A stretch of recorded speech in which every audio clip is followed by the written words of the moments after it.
In well-architected framework series, today we are going to talk about security. We have seen all the pillars and covered the overview. These were the pillars: reliability, security, cost optimization, operational excellence, performance, efficiency. We have covered reliability in pretty deep, and today it's time to cover security. There is one more pillar is almost there, which is sustainability. It's a huge thing nowadays, and we will add that in the series for sure.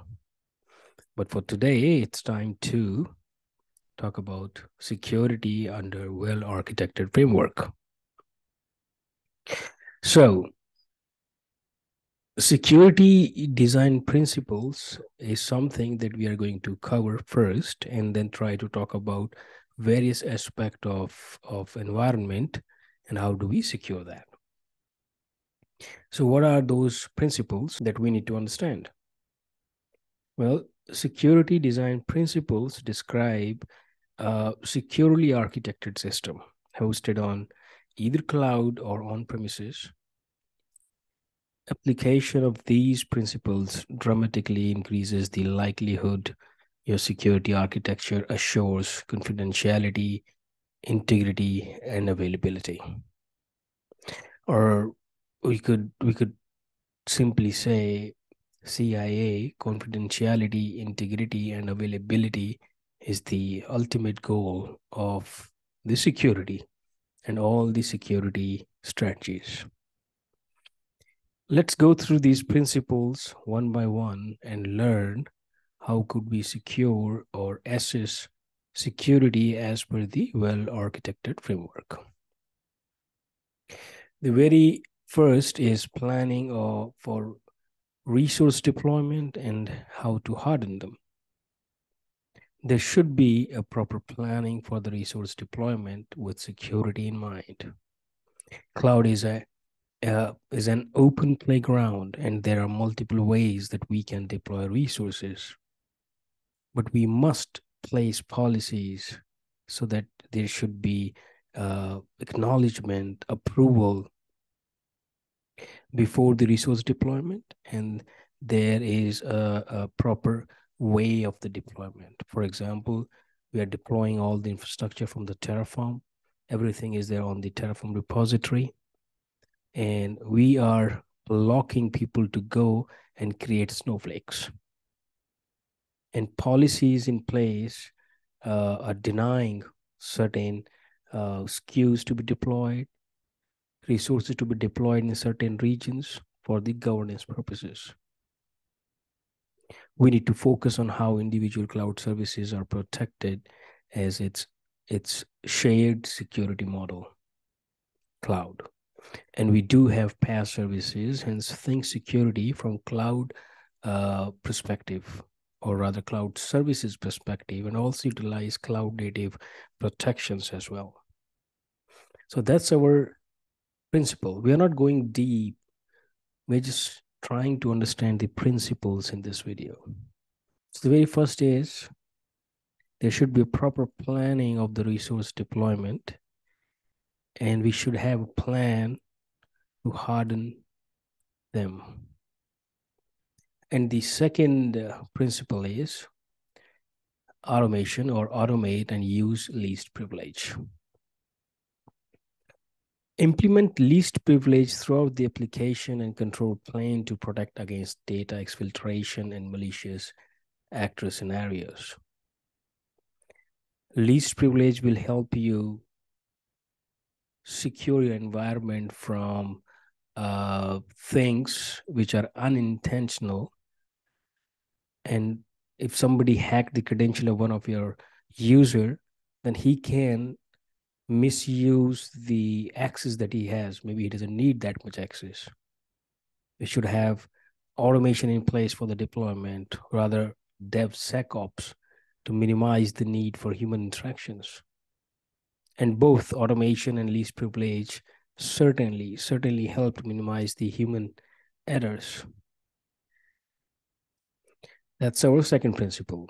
Always focus to automate security and use least privilege for assigning the permissions. Well, everything we do to secure data. But we cannot secure data until we know what kind of data we have. So what we need to do?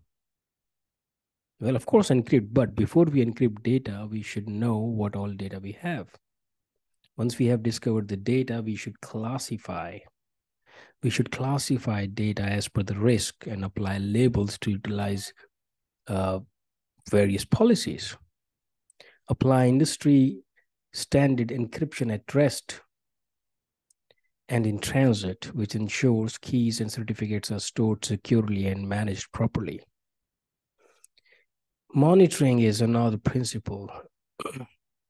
Not only monitoring, but the incidents or alerts generated because of monitoring, we should have proper planning for those. So monitoring is something which is very crucial part of any aspect of life, but here we are talking about security. So yes, we can, or we should rather, correlate security and audit events to model application health. Correlate security and audit events to identify active threats. Establish automated and manual procedures to respond to incidents. And use solutions like SIEM, security information and event management for tracking. Then we have identify and protect endpoints. Monitor and protect network integrity of internal and external endpoints through security appliances or Azure services, such as firewalls or WAF, web application firewalls.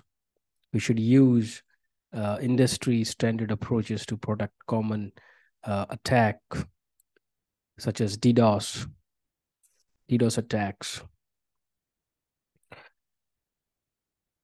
This principle is not only about applying some protection, but also identifying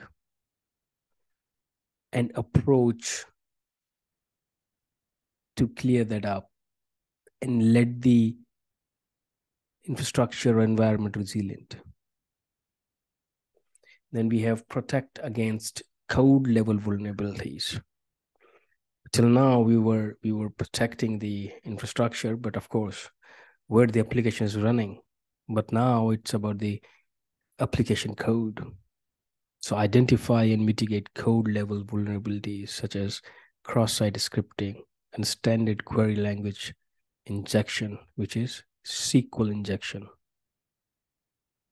We should incorporate security fixes, code base, and dependency patching in the operational life cycle. There should be proper CI/CD in place. And CI must have all those things which help you to create a proper code without vulnerabilities or proper scanning. You should have testing against potential threats. It is not like once you have secured the stuff, you're good to go. No, we are not. We need to keep digging. We need to keep testing if there is something which could break it. We should establish procedures to identify and mitigate common threats or known threats. We should use pen testing to verify threat mitigation. We should use static code analysis to detect and prevent future vulnerabilities.